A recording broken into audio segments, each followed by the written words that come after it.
Imagine living in a world where your entire life is dictated by those above you, where crushing taxes, backbreaking labor, and endless hardship are simply the way things are.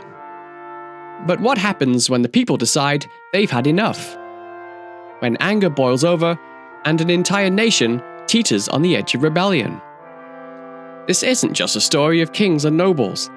This is a story of the ordinary men and women who dared to rise up against them.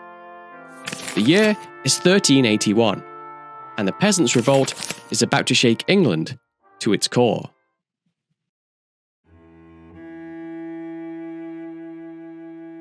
It's 1348, and a mysterious deadly disease called the Black Death is rampaging across Europe. By the time it ends, just 3 years later, over half of Europe's population has been killed. It's great news for those lucky enough to survive. Why? The drastic reduction in population means that your labor is more valuable, and you can now demand higher wages. Right? Wrong. You see, the ruling elite didn't get to where they are by doing foolish things like listening to the unwashed masses.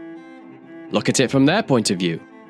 If peasants start demanding better pay, the whole social order could collapse, and we can't have that. So, in 1351, they pass the Statute of Labourers. This made it illegal for workers to demand better pay. Lords and landowners locked wages at pre-Black Death levels. If you asked for more money, you could be fined or even arrested. Peasants who had tasted the possibility of a better life were furious.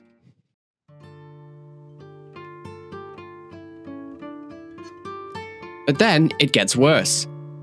England's war with France is bleeding the treasury dry. The government needs more money, so they come up with an idea. Make everyone pay a poll tax, the same amount, whether you're a rich noble or poor farmer. At first, they try a penny per person. Then, in 1379, they raise it to 3 pennies. By 1381, a staggering 12 pence per adult male.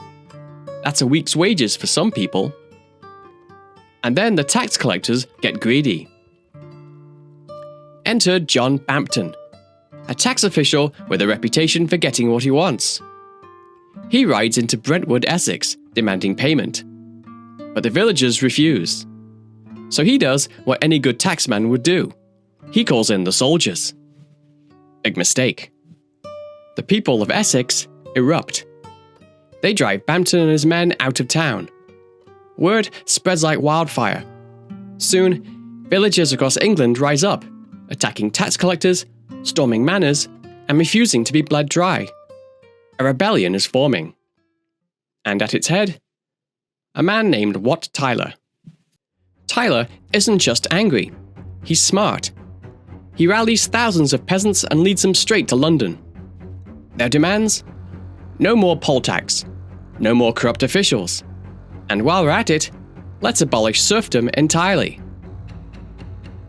On June 13th, 1381, the rebels pour into the city. They torch tax records and free prisoners. They even captured the Tower of London. The Archbishop of Canterbury, one of the most powerful men in the realm, beheaded, right there.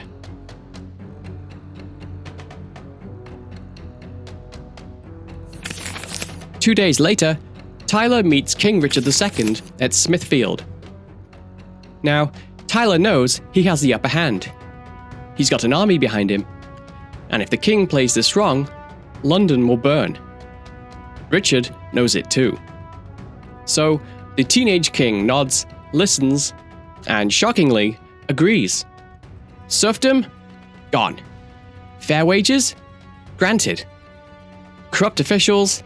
Out. The king's men must have thought he'd lost his mind. And then, it happens. Tyler reaches for a drink. And that's when William Walworth, the Lord Mayor of London, and a man whose name screams, "I stab people in the back," lunges. A blade flashes. Tyler fights back, but another knight runs him through. Wat Tyler is dead. And Richard, just 14 years old, makes his move. He rides out alone, straight to the rebel army, and declares, You have lost your leader. I will be your captain now. And somehow, they believe him. The rebels hesitate, and that hesitation, it dooms them. By the time they realize the trick, Tyler's body is gone, his severed head soon to be paraded through the streets. The rebels are surrounded. The king, the same boy who just promised them everything, gives the order, and the slaughter begins. The rebellion collapses. The reprisals are brutal.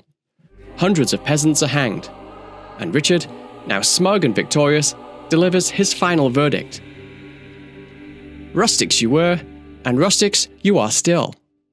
You will remain in bondage, not as before, but in worse. And just like that, a revolution that could have rewritten history is crushed by a teenager who played the game better. Or so it seemed. Because, while Richard won the battle, he lost the war. Within decades, the system the peasants fought against was gone. History, as it turns out, doesn't like to be rushed.